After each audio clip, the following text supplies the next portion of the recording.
watercolor supplies you can get for cheap. When you're just getting started, you don't want to spend a whole lot of money on watercolors because you don't know if you're gonna love it. So I've put together a great list for you so that you can go out and get some watercolor supplies today and get painting. Let's go. Amazon! When you shop online at Amazon, you could be getting great deals on the same products that they have on the shelves of art stores such as Michael's or Hobby Lobby. So we shop on Amazon because we don't like to spend a whole lot of money for no reason. First up, watercolor paint.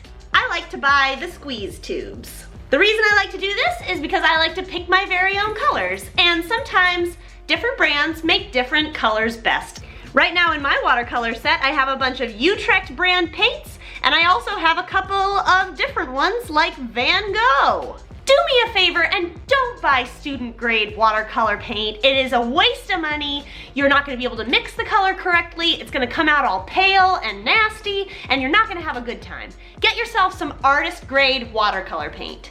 A nice cheap option is Shinhan watercolor paints. These are super cheap and you have a wide selection of colors to try out.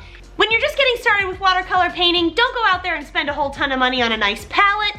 Get something cheap like this. You can get this at your local dollar store or a Michael's or a Walmart. And if you follow the link in the description, I made an Amazon link for you that links to some paintbrushes and palettes that are super cheap for the whole set. Watercolor paper. This is where you want to be spending your money. Go cheap with everything else, but don't cheap out on your paper. I use Canson 140-pound cold press watercolor paper. Comes in many different sizes and it's really good for all the purposes that I've tried to use it for.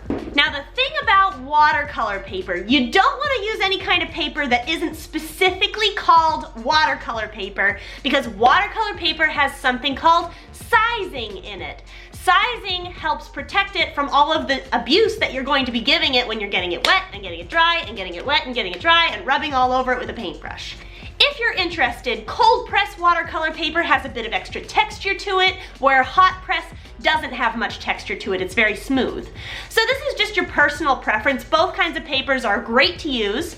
140-pound paper, I would say, is the minimum level of thickness of your watercolor paper. Otherwise, if you go with 90-pound or something lower than 140-pound, it's going to buckle and warp and maybe wrinkle while you're painting on it. That's no fun. Next up is tape. You're going to need something to tape down your watercolor paper while you're working. Even if you have really good watercolor paper, your paper will still try to buckle and warp when it gets wet. Just a fact of life. So tape down all 4 sides of your watercolor paper and you're ready for a good time.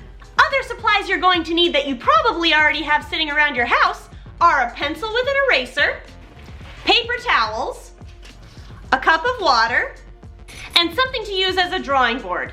A piece of cardboard or a table will do. So there you go, you're ready to start watercolor painting in under 50 bucks. You're welcome. Order today and then catch next week's episode on Best Beginner Watercolor Painting Tips. Subscribe and like this video if you did. Catch you next week, bye!